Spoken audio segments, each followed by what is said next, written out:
Welcome to The Rest of the Moose, Where's the rest of this moose? a podcast about anything and everything.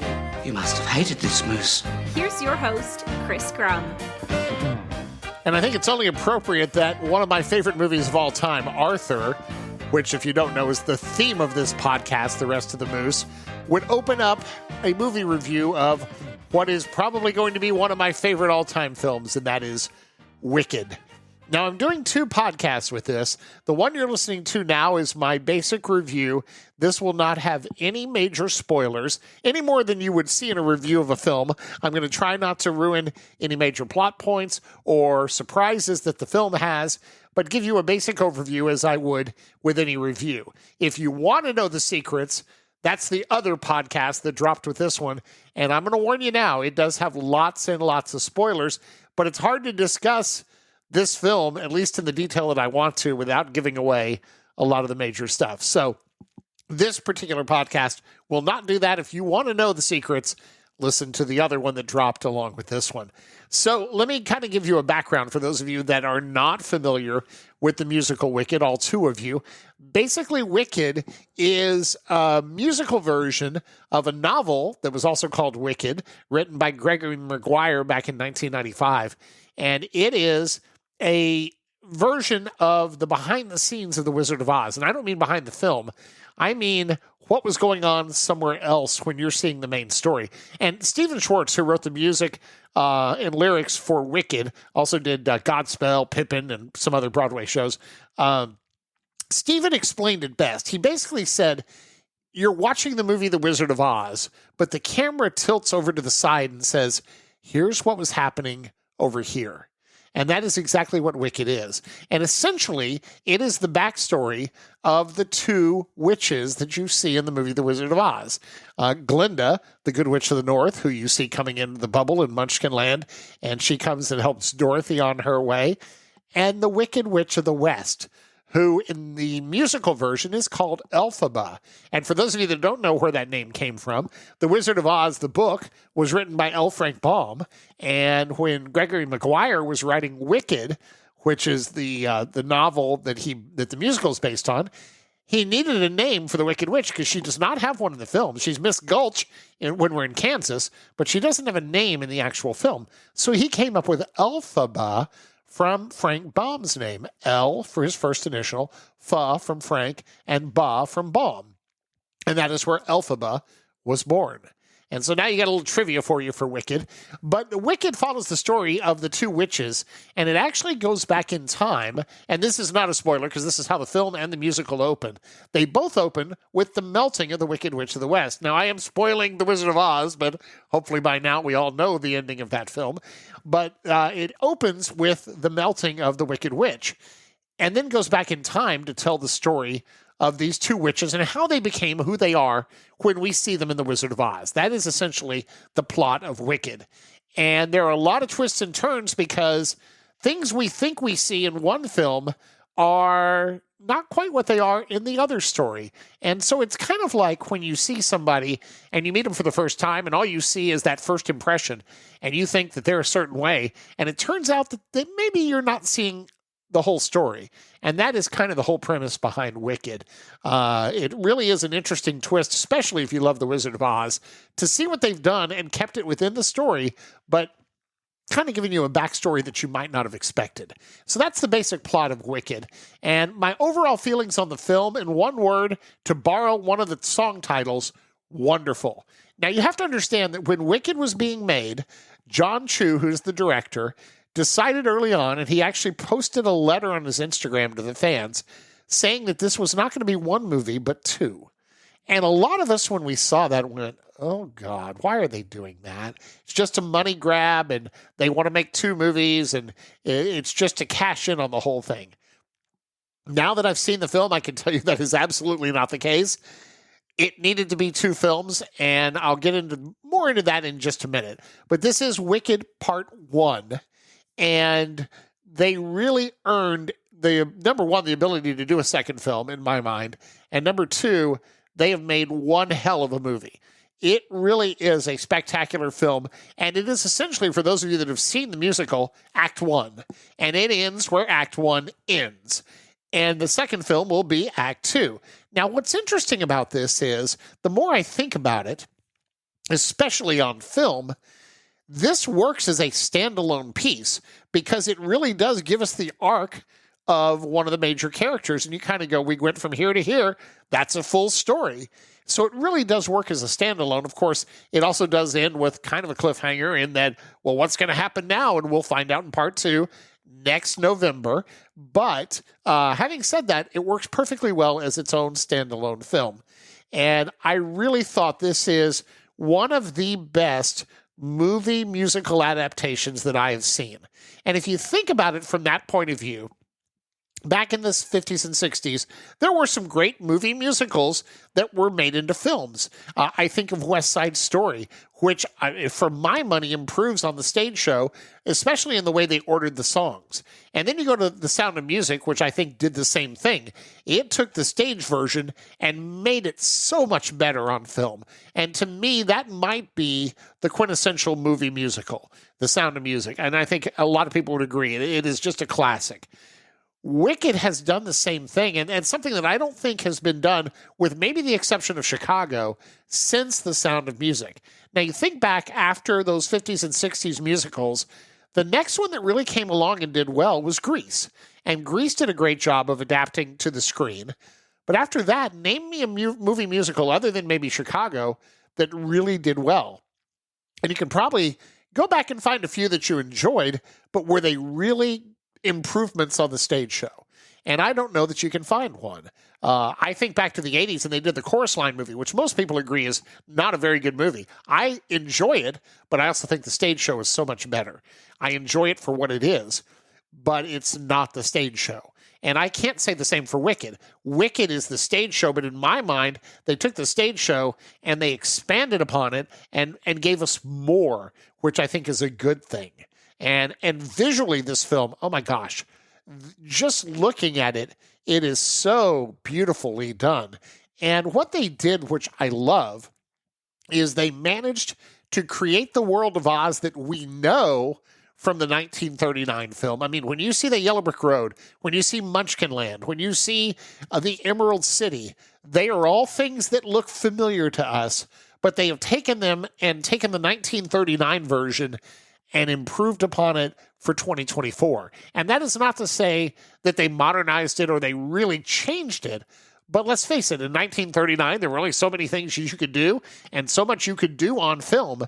And now, I don't even want to count how many years later that is, 80, we'll figure it out. But that is you can obviously do a lot more. And they really took that familiarity and put it there, but then made it even bigger. And it really works. Visually, the film is stunning. There are some shots in this film where we see so much color and so much detail on these sets. They really, really did a great job with the film, the cinematography, with the sets, with the visuals. It just looks spectacular. It is a feast for the eyes.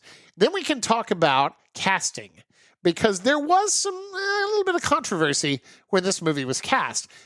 Cynthia Erivo, who is Elphaba, has a history of stage shows, and she has a history of singing.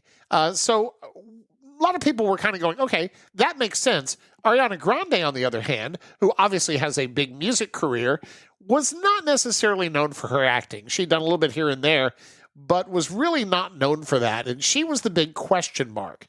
And what's interesting to me is, not to knock Cynthia Erivo at all, because I don't want to be on her bad list, but I thought Ariana Grande came off better as Glinda than Cynthia Erivo did as Elphaba. Not to say that she was bad in any way. I think they both were excellent, but I had a lower bar, if you will, for Ariana Grande, and I thought she not only met it, but surpassed it.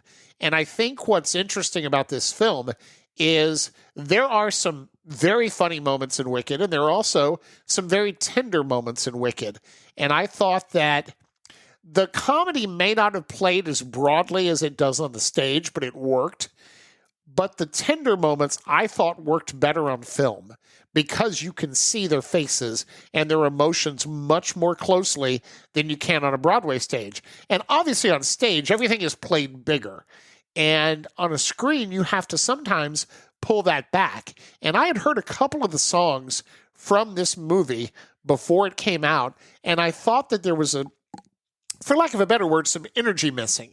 But when you see them in context, it works a lot better. And on the big screen, it does. And so I think that it was very wise of them to not release the full soundtrack until the film comes out, because if you were to hear these songs out of context, I think you might compare them to the Broadway musical and say they don't feel as big, or they don't feel as robust or as earned. And then when you see it on screen, it works perfectly. And I think that was a very wise move by the filmmakers and by the marketing team to kind of really not give us too much of a taste of the music within the film. That said, every song that is in Act 1 of Wicked is in the film. I didn't notice any major changes. I didn't notice any lyric changes whatsoever. Now, the songs are sometimes rearranged a bit. And what I mean by that is, you might have a song that does a verse or two, and then they split into a scene or some dialogue and then come back to the song. And that works fine within the movie. That happens several times within this film, but it doesn't detract from the songs. And generally speaking, the songs sound very much like they do in the Broadway show. There's some new orchestrations, to be certain, and there's a new take on the songs with when you bring in new actors and actresses. But that said, it is very much the first act of Wicked. Now, getting back to casting, I thought both ladies did a phenomenal job. I would give a bit of a lean to Ariana Grande if I'm going to go between the two. I was also very surprised by Jonathan Bailey, who plays Fiyero. Fiyero is the bad boy that comes to Shiz University and meets both of these witches, and it almost creates a love triangle, I guess is the best way to put it. Now, he is of Bridgerton fame, so those of you that watch Bridgerton will know him. I had never heard the man sing before, and so we're obviously a little bit worried about, will he be able to carry his numbers? He did a fantastic job. He's got the characterization down. He fits that role to a T. Next up, Jeff Goldblum, playing the Wizard of Oz. Now, I'll be completely candid with you. Jeff Goldblum is playing Jeff Goldblum, as he tends to do in a lot of his films. He has those mannerisms that are pretty much always present in his roles.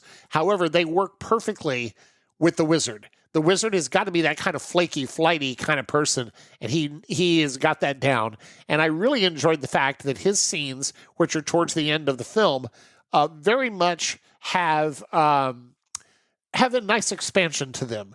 And that's really why this film is 2 hours and 40 minutes. And to be fair, it's about 2:30 when you take the credits out of it at the end. They allowed it to breathe. They allowed each scene to have time to grow. And you really can't do that on a stage when your stage musical is 2 hours and 40 minutes, including an intermission. So really, it's closer to 2:20. So you have an hour and 10 minutes for each act. And you really have to rush your character development on stage. Here they let it breathe. And we get a lot more development of Elphaba and why she's the way she is, and Glinda and why she's the way. It really is nice to kind of see more of these characters without having to read the book and learn their backstories. Goldblum, I think, does a wonderful job with the Wizard. And we only get to see him singing for just a moment in part one. He does have a bigger number in the second film, but it was nice to see that. And he did a fine job. He's not known to be a singer, but it was not Pierce Brosnan or Russell Crowe, if you get my references to other movie musicals. Another nice addition was Peter Dinklage from Game of Thrones fame. There's a character in Wicked called Dr. Dillamond. He is not in the Wizard of Oz film. This film and the world of Wicked, both on stage and in the book and in the movie musical, has animals that are part of society. Dinklage plays Dr. Dillamond, who is a goat who teaches at Shiz University, where the film is set. Because we go back in time and see the witches at university where they meet each other. And so on the stage, Dr. Dillamond is a guy wearing a goat mask, basically, because how else are you going to do it on stage? In the film, they have used Dinklage's voice, and then they've created a CGI character of Dr. Dillamond. And we were all kind of wondering, is this going to work? Is it going to look good? It looks fantastic.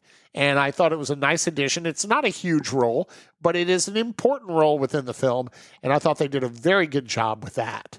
Another person who is in the film that is not a character that you see in The Wizard of Oz is Madame Morrible, who's the headmistress of Shiz University.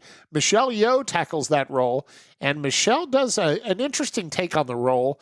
On the Broadway stage, this is a big, kind of boisterous role, and it has to be, when you're creating that type of character, you have to play it broadly and big. And Michelle kind of brings it back a bit. And so for people that are used to seeing a more grandiose type of character from Madame Morrible, this might take a little getting used to, but I think she does a fine job.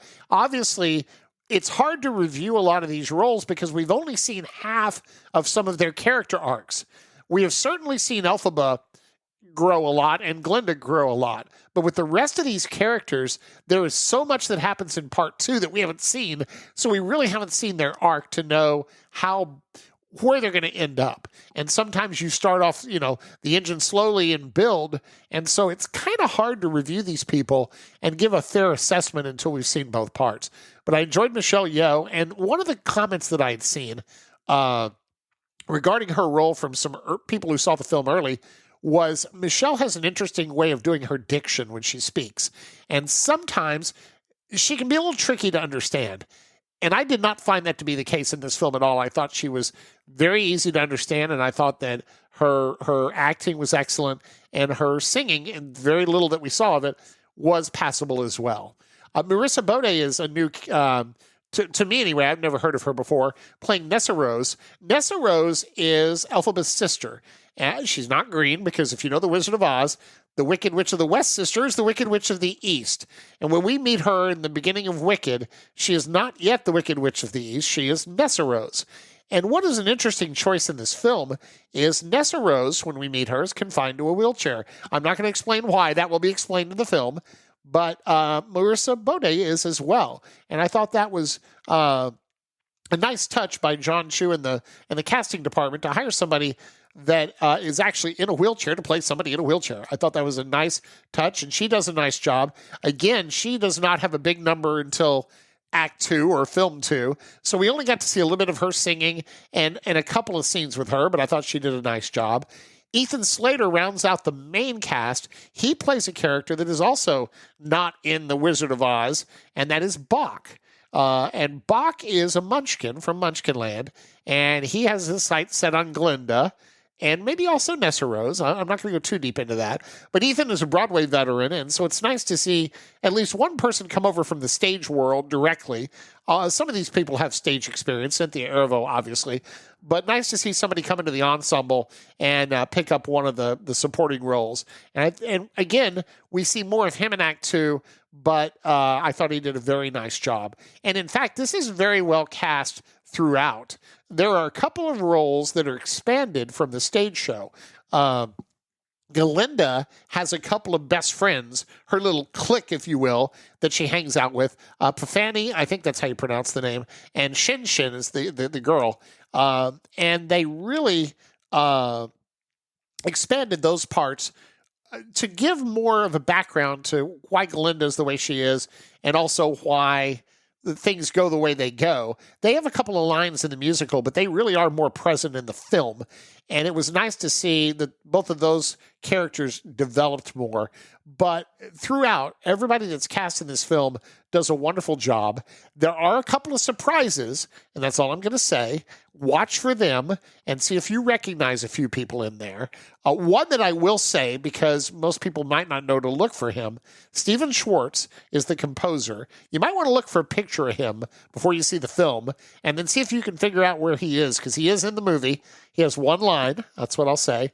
But you can look for him and see if you can find him. There's a couple of other cameos that are a nice nod for the fans, and you can look for those as well. I don't think you're going to have too much trouble finding them. Now, as far as the rest of the film goes, I've talked about visual, talked about the casting. Again, I think it earned the length, and I think it earned the 2 parts. I am looking forward to seeing where they're going to go with this. Even knowing the story, I'm very excited to see how they're going to translate that to another 2 to 2.5 hour film and really bring it home with the second act. One thing I will say, and for those of you that have seen the stage show, you can watch for this, they set a few little seeds within this film that are kind of almost like a precursor to the second film. There are certain little things that are done here and there that you might not notice that are kind of subtle, but they're not in the stage show, but they are kind of setting up what's going to happen in the second half, because you want to kind of plant that seed in people's brains so that when they go watch the second part, they go, oh yeah, I remember seeing in this film that this person was doing this, or they were not happy about this. And like I said, a lot of it's very subtle, but it was stuff that you don't see in the stage show, but needed to be there to kind of set up that second film. The songs, as I mentioned earlier, they're all there. They're all mostly intact. They did twist around how a couple of them are done. For example, Something Bad, which is usually Elphaba and Dr. Dillamond, is still them, but it's done very differently. And that is one of the songs where they added additional material that I think really helps the story and brings the plight of the animals home a lot more than it is on the stage show. A lot of that, sadly, in the stage show is played for laughs or gets unintentional laughs. And I think in the film, they've kind of solved that issue of this is supposed to be serious, and now you get it. The way that they've done certain things, and again, I don't want to spoil what it is, but really they found that way to let the audience know that, no, this isn't where you need to be laughing. This is more serious. Overall, I think the film is phenomenal. I think that if you're a fan of the Broadway musical, you're going to look at it like I did. You're going to say they did it well. They did it. It's credit. It's very much a tribute to the stage show, but it's its own animal, and it expands, in my mind, on the stage show, and it does not detract in any way whatsoever. I think it really does build upon all those things, which is all you could ask of a film. And the last thing that I will say before I wrap up this non-spoiler review is I can't wait for the second half, and I will say that if you're unfamiliar with Wicked, go see this film. I think you're really going to enjoy it. I think it's going to do amazing at the box office this weekend. I think the numbers are going to surpass what everybody could have possibly expected. And I think it'll have a life beyond that, because a lot of films have a big week and then they disappear. I could see this film remaining in the theaters through the holidays, because I really think it's, number one, it's a film you can take the whole family to, or at least, I guess, maybe 12 and up. But it's a film that will appeal to anybody that loves The Wizard of Oz, and it has a wonderful story to it. As far as awards go, I will be very interested to see how this is received. I could very much see Ariana Grande and perhaps even Cynthia Erivo getting nominations for Golden Globes, perhaps Oscars. I think absolutely the film should be considered. The cinematography should definitely be considered. And quite frankly, the screenplay as well, because I think they did a wonderful job of taking what was already written and adapting it for the screen. All the lines that people love in Wicked are in the film, but they've added some other ones that are, some of them are very tender, some of them are very funny, but again, it feels like part of the whole. It's not where you can look at it and go, okay, that was added for the film and it stands out like a sore thumb. I think if I can do it aside for a second, the musical version of Footloose on the stage, they used a lot of the songs from the movie, Footloose, Let's Hear It for the Boy, and those songs have a certain feel to them. And then they wrote songs for the musical, and you could tell when you went from one of the songs that was written for the movie and one of the stage show songs. And obviously they were written at different times, but they had a very different feel, and it almost felt like they were different shows. This does not have that problem. The things that were written that were not in the stage show that were added feel like they were always there, and maybe we just didn't see them. Like in the stage show, we hit fast forward and went past them. And I think that's the biggest compliment that I can give this film. To me, it's a 5-star film. I think people are going to love it. I hope it gets awarded at awards time, because too often musicals are overlooked and they deserve to get all the praise that they get. But congratulations to John M. Chu, the director, who, by the way, as far as my money goes, can direct every movie musical from this point forward. He did a phenomenal job. Congratulations to the entire cast and the entire crew. You've got a big hit on your hands. You've been listening to the Rest of the Moose podcast, hosted by Chris Grum. Why don't you forget the moose for a moment? Previous episodes are available online at chrisgrum.com. See you next time for the Rest of the Moose.